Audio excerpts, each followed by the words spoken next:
There's been comparison between what's been happening on the west coast and the forests of the west coast to what happened on the oceans of the east coast, where continued bad fishing practices, the use of the big draggers that drag the ocean bottom, continued overfishing, inability of government to control private interests on the oceans caused the collapse of the ecosystem. It's been said on the west coast that clear cutting a forest to get the trees that you want for lumber is like draining a lake to get the fish that you want to eat. You get the thing you want, but you end up killing the whole ecosystem. You know, right now there's a lot of debate in the newspapers. There's a lot of debate in the House, Parliament Hill there in Victoria. A lot of talking, but it's all done in rooms. Nobody's going out into the forest and seeing what's actually happening. And we got out there in Banfield, and my God, the clear cuts are huge. We measured one brand new clear cut. The trees were just down a kilometer, over a kilometer wide, this thing. We're seeing streams where they've logged right over and they've actually dumped trees in because the depression made for an easy place to dump waste wood right into the streams.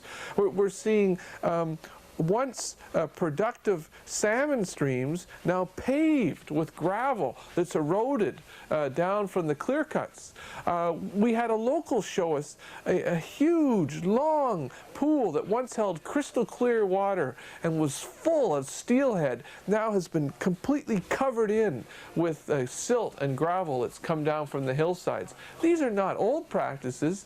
These practices out at Banfield on Macmillan Bloedel's tree farm license number 44 were happening right now. We were out in May of 1994. And in May of 1994, there's a bloody economic and ecological disaster happening out there. The politicians should get their rear ends out of the fancy buildings that they're in. The newspaper editors should get themselves out of these towers and get down there to the clear cuts by Banfield and have a good long look. Hey Joe, what the heck have we got here? Well, this is literally the end of the stream.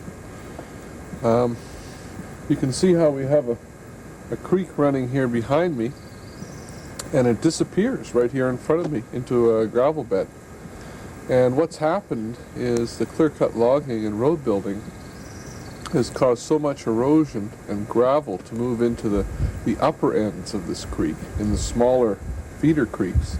This gravel is moved down now and has filled up the bottom of the creek, so that the water now actually comes to this point and goes under the creek.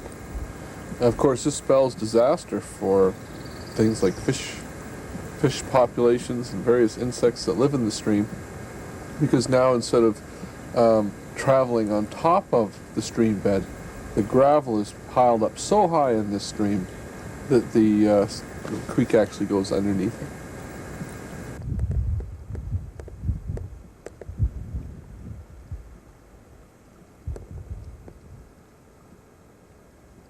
We're here in the Clanoa watershed on southern Vancouver Island, just near Blue Lake.